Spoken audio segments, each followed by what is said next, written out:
Welcome to another episode of Peers Over Beers, your favorite digital and social evangelist podcast, with your industry veteran hosts, Michael Sandoval and Chris Tetzel.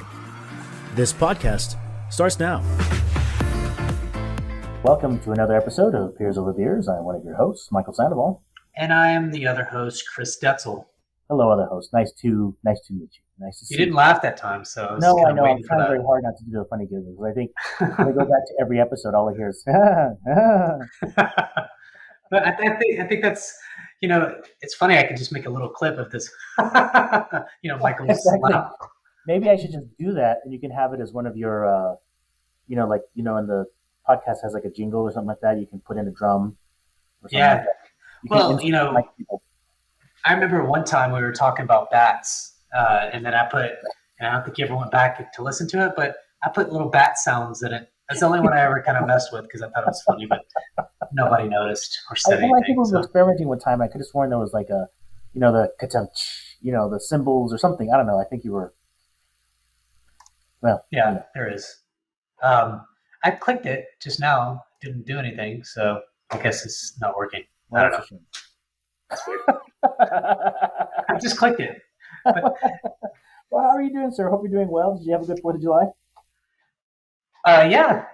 We went to a pool party and hung out. Took Tegan, of course, my son, and it was fun. We spent at the pool, drank some beers, things like that. It was good. Yeah, I did some other things I think before, but we didn't do any fireworks or watch any shows or anything. We're just pretty tired at 8 o'clock or so and went to bed at 9.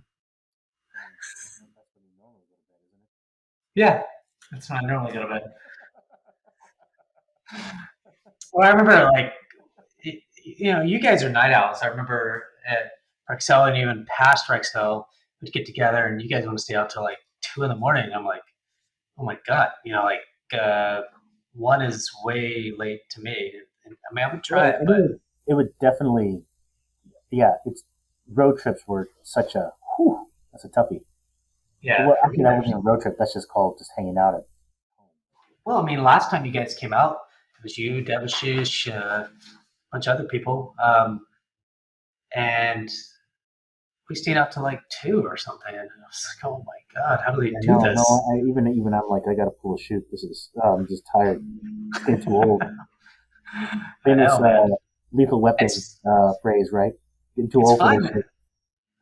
It's fun, but So, anyways, Yes, I digress. But as part of our conversation this afternoon, when we first started, was this idea of what I'm doing this week around vendor selection. But it's a little bit different from a community perspective. It was around digital platforms on the financial side of the house. But you talked about vendor selection overall, which I think is fascinating. It's interesting. yeah, This part is constantly in change, it seems. There's, you mean vendor selection, obviously. well, I would say vendors, right? The vendors in the community space, it seems. Yeah, And I don't know if it's things are morphing or change, morphing, changing, same thing. But new players come on, they get Yeah. bought up, that kind of fun stuff. But I know you want to talk a little bit about kind of vendor selection and when it kind of goes through my head when I do that. So I'll give you a brief thing of what I think, but I'm really curious to understand. One is when you look at vendors, how do you kind of research those vendors out? Your space is different than communities. For a long time, I've known the community vendor space, or at least for the last 5 years, I've done a pretty good job of understanding that space and knowing what I want. And, at the end, when it came to Reltio, I already knew I wanted to go with a vendor. I already knew HireLogic was going to be my platform because I already had the relationship and I already knew that they could do the job. And I knew that going in, right? But I didn't know it when I went to Imperva, the previous job. One vendor I didn't pick was Telligent, for example, the one that we used at Rexel.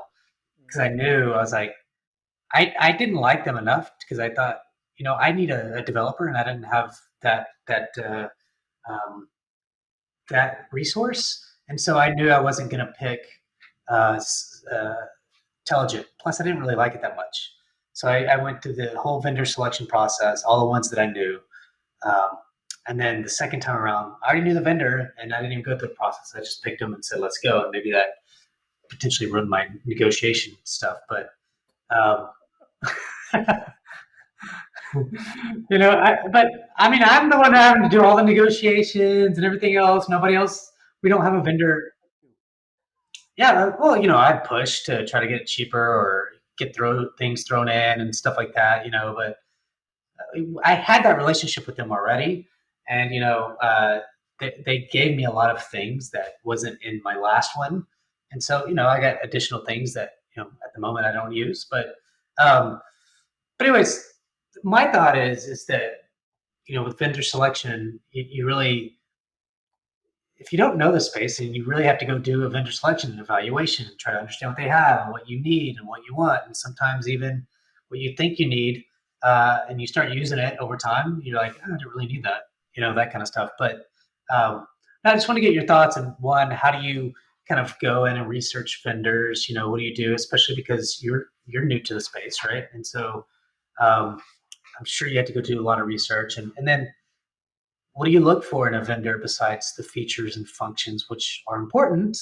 And maybe that's one aspect of it, but are you looking at relationships, and do you care about, like one thing I care about is, especially now, is Higher Logic likes to, sometimes they'll sort of promote my blogs that I write on christetzel.com, or even we'll talk about Peers Over Beers every now and then, retweet it or something like that, and so they help me build my own brand, which is helpful, right? So I even write a blog for them and they'll promote it out to everybody else, or they'll promote a video that I did on community or something like that, so I don't know.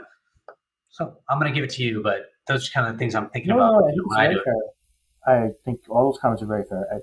One of the things I have to say, to, especially for community vendors out there, is that if you can help make the community manager successful, the propensity of you going back again wherever they go next is probably a lot higher, or you are on higher. Yeah. And that's what happened with them. And the platform is good. Like it does what I want it to do, and I don't want to change if I don't have to.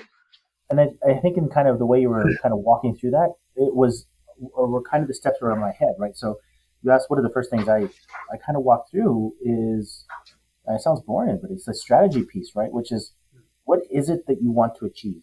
And I think for the platforms, there's various things that they bring to the table. For example, we can go down, and I think that's still lithium, but lithium at the for a while. They call it Kuros now, but they call it Kuros. Oh, sorry, yeah, Kuros. But for a while they had been they focused on forum technology only.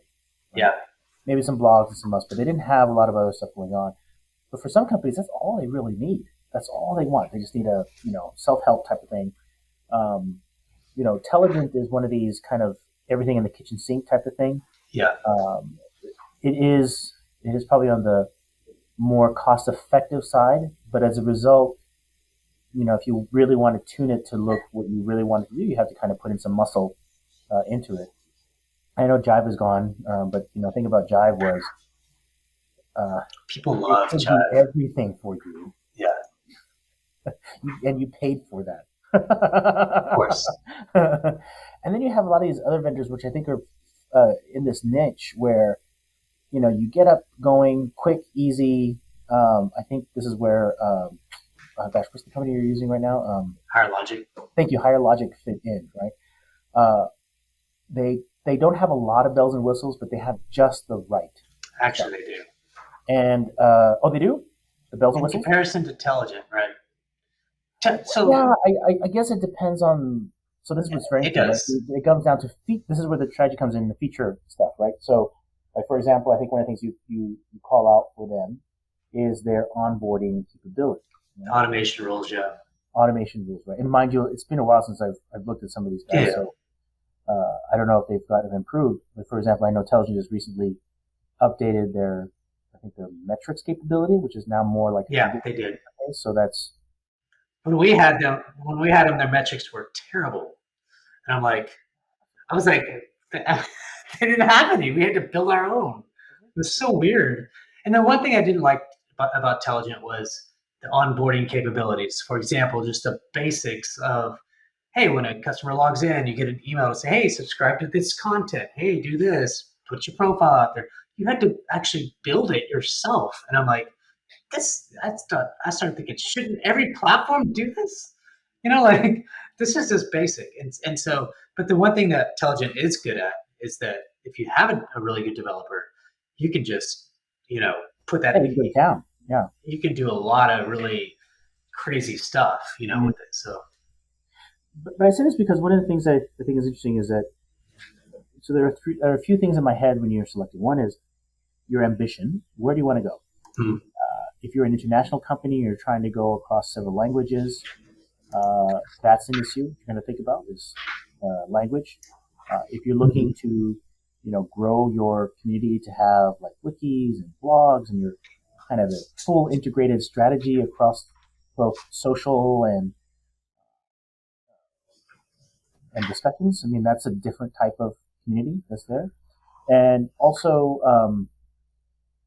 it's around your content build, right? So I think a lot of stuff is video focused now. hmm, I think a lot of the platforms still have not quite figured out the whole, video piece. I mean, you can integrate video into the environment by pulling up on YouTube or whatever, that's right. but Or you can upload a video, you can up, you know. and that's the part. You can upload the video, but the experience is Yeah, it's very just not like YouTube stuff, that's yet, right. right? And I would like to comment, I would like to forward. In a sense, you want to create your own CDN, your own network, but I get where they probably will come back and say, well, that's not our core business. You have a bunch of other folks that do that, like Brightcove and some other stuff. But if you're really trying to be a media house, then that's another place where you had to think about. So I guess one is around what's your ambition? What's your strategy? What you're trying to do? Also, two is the people you're trying to attract. And believe it or not, this is all quite the same that I'm dealing with right now, even though it's not a platform, but it's about what we're trying to do. Some in your space, especially on the software side of the house, engineers are incredibly versed in talking and explaining things in a forum-like structure. They're, they'll they'll do their feeds, their RSS. In fact, one would argue that's the primary channel they wish to interact with other folks. Yeah. And that makes it incredibly easy for you at some level, right? But to get them to do anything else, that's a challenge. Yeah, it is. Yeah, to get them to do, a talking track or, like a webinar or something like that, or on-site thing. Yeah, I'm with you on that. I think, I don't know, do you think it's changing when you think about like Reddit being so popular now and those kinds of places? Because those aren't just developer type forums, right? They're kind of people are on there are like gamers and a lot of people. I mean, you remember Sue? She's young or was young anyways. Remember she's talking about she's on this Reddit thing all the time and blah blah blah. And I'm just like, Oh yeah, I follow. I'm not even hardly on Reddit. I get on there every now and then and follow some things, but I'm not. I don't engage or interact, and I really wouldn't know what a strategy around a Reddit, forum would be. I mean, I'm sure it'd be similar. and that's where this is really fascinating stuff because I hear community managers too, like, oh well, how do I integrate? And so first of all, I consider Reddit like a social. And I'm probably going to get caught a social media venue. If that makes sense. Yeah, of course it is. I lump it in the same thing as like Twitter, Instagram. Yeah. I put it all in that thing. So I behave differently with those folks as I do with what I'm trying to do on the community side. Got it. It's the proverbial, you want to influence them, but you don't want to, I wouldn't necessarily go in there directly and participate in it, if that makes sense. But I certainly wouldn't have a brand community on a Reddit. No. Oh my God. I've heard people doing that. I'm like, really? Like, I wouldn't even know like why I would do that. I mean, because there's a lot of people on there. A branded channel, that would really be the most ridiculous things. Unless you really want to. And so the thing about Reddit, I think, is a lot of folks who will trash on things, right? A lot of trolls are on Reddit. Yeah. So you come up with a comment, and all of a sudden, there's 20 comments about how stupid you are, or how idiotic. And if you're having a brand brand page or brand channel, you're going to get so much shit. Yeah. It's not worth it. It's probably not. I do know that brands like Imperva would post certain banners and things like that and pay for like a Reddit spot. Um, Yeah, so there's probably some reasons to do all one that hundred kind of percent, stuff. 100% agree. Um, but other than participating in forums and as a brand, I don't know, man. Maybe some social stuff, but No, in fact, I think that's actually a goodness, right? In some way, so on the developer side, so there's I think it's Reddit slash, I forget what it is, slash dev, right? And then under that dev channel, there are Android developer channels, Google developer. I mean, you can walk down all the different types of content you can advertise in those areas, and in some way, the advertising is helping pay for the app for the venue that they're in, and that's the yeah, venue they prefer. In some way, they're like, let me reward your thank you for being on Reddit so that we can go do this type of thing, right? And I think that's perfect. I think that's a totally solid strategy. But I think that's a social media strategy, right? That would be the same thing on the Twitter side. or more. I don't know if it's social media more so. I think it's more of a digital marketing Digital strategy. marketing, fair. Yeah, 100%. Yeah, yeah. I So agree. Yeah. because it's just paid advertising is all that is. I mean, if I were to go back to Rexel and have it be at a company like that, and a community probably wouldn't be on Reddit, but I would push to say, there's probably a lot of electricians on Reddit, that you can advertise to from, a Rexel standpoint. And that's what I would do. I would push, like a Melissa or whoever it was, like to, Oh, to the digital marketing side. Yeah, yeah. yeah, It's interesting. because there's We're probably getting off opportunity track. there. It's getting a little off track, but Yeah, yeah. one of the things I But, used to try to do, especially when we're looking at electricians, was I remember we were talking about this. yeah. And I had a hard, and I still don't know where to go get the data. I'm sure somebody will tell me.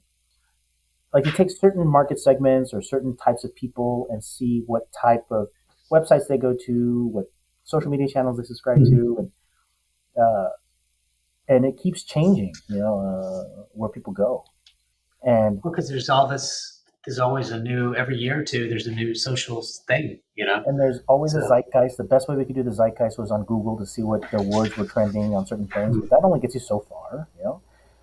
And I know there's things like, for example, Radian 6, which is a very expensive social media channel. What's it called? Monitoring tools and stuff like that, yeah, where they can yeah, do it for you. But that requires a lot of effort. it does. Way too much effort. Um, and, and knowing those data, I think, would be fun because then you can target messages to those types of digital channels. And I think that's where you're leading to. We probably have a better click through rate in those environments than say a broad message on, well, I don't know, your favorite electrician magazine, which is typically where people go. That's a Yeah, go-to digital strategy, digital marketing strategy. yeah. I mean, look, we don't care about that anymore. But it was, but it's just interesting to It's it's like a just red flag interesting to now. think about like how can we get from a branding standpoint, but it kind of gets out of the realm of community. I know we were talking about vendor platforms, but something that's important to me on a vendor community vendor platform is uh, Google, right? Like, are they integrated well with Google and all this other stuff? And you think that's basic, but it might not be. Some of these platforms that are just coming out, might not have, ways to kind of, capture and be indexed by Google. I don't know. That would be kind of weird to me.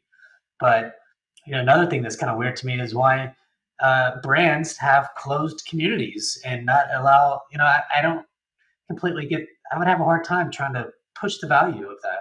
So I don't know. I think that's obviously an important piece of. I'm not saying that there can't be closed communities, but I still think there's going to be parts of your communities that's wide open for that content, so Google Oh, can. 100%. Yeah, I see Yes. it as a supplement, not as like a spearhead of the strategy. I mean, if you go outdoor with target with the close communities, that's Yeah. No. Exactly. I think at the end of the day, that I'm trying to do is what is make sure that the question that a customer has is answered on Google, right? And I want to be on the first page. If you're not, you lose. That's just basic. Yeah. For us, anyways. But The one thing before we go off the subject on yeah, vendors. So there's two things I want to make sure I kind of get across. One is your company's ambition and where it wants to go, yeah, and list those things out. Two is to make sure that you have the need statements. It sounds kind of like trite or whatever, but what do you really want? What do you think you believe your membership is going to want to do? And the last thing that I always focus on, or because really this should be the last thing, but still is the technology portion. And this is where I will go and do some research. I will pull the Magic Quadrants. I'll go pull up the Forrester reports. I'll go do a lot of reviews to see if it matches what I want to do. And then you can narrow down. And it makes sense. I usually narrow it down to two that I can walk through each one, and that's exactly what I'm doing right now for our digital platform. We went from 4, brought it down to 2. We're now at 2. And since it's a little bit more of a core of what we have to do as a business strategy, we're going to do a lot more diligence with them. So we're going to kind of dig into their ethos a bit yeah, to see if they're good, what they do. But to see how, just to give you an example of how it changed, I think that what was interesting about the 4 that we were looking into is the way I was beginning to separate all of them, because they fundamentally do everything the same. And you'll see this in community management platforms as well. They all have forums. They all do the same thing. yeah, They have a lot of same they stuff. post the videos, whatever. But it came down to things like user experience. Is it in the latest technology? Is it allowing you to be modular? Can you change certain things? That was an important piece for me, because Do you look at the tech stuff? Like, how robust is their APIs to connect to other business systems? yes, And exactly. to me, that's another thing I'm doing. core. Yeah, 100%. If I hear things like proprietary language or something, I go, ooh, which is a challenge. Intelligent does that, right? Intelligent has a proprietary. We call it, I think it's velocity. Yeah, that's right. Well, that's a good point, which I don't really.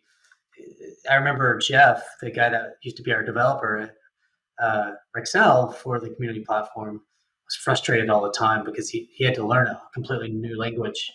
He's frustrating. He's frustrating all, anyways. But Hey, I was going to say, but that's generally what. he's always frustrated. But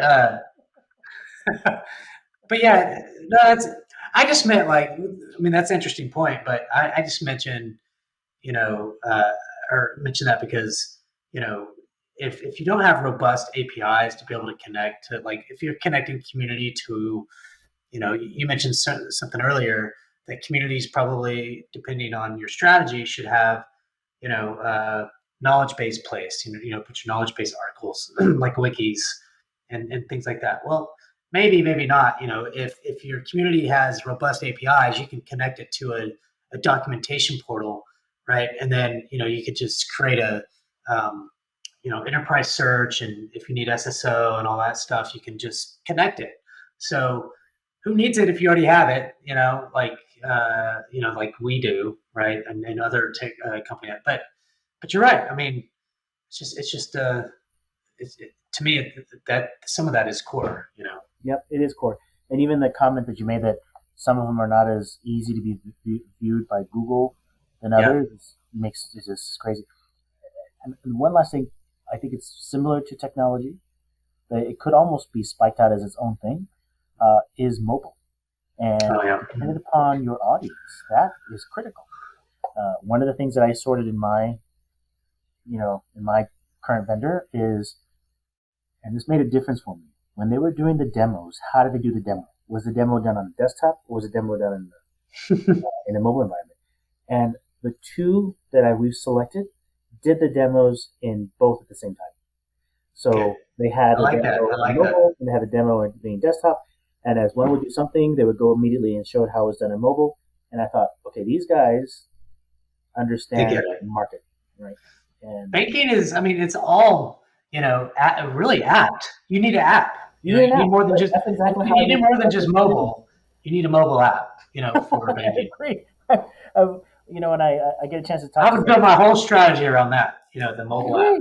That's exactly what I do, and it's so. One of the ones that didn't do it in desktop, I looked and go for like a good half day, and I went, guys, don't know. I can't believe I'm asking you this, but can you please show me your mobile experience? Yeah. What'd they say? Oh yeah, sorry. Oh yeah, we'll get to that. And I'm like, no, you lost me. You should have started off that way. Good. I like that. That's a good point. I like that. I like that a lot. Half a day though, it's a lot of time to waste.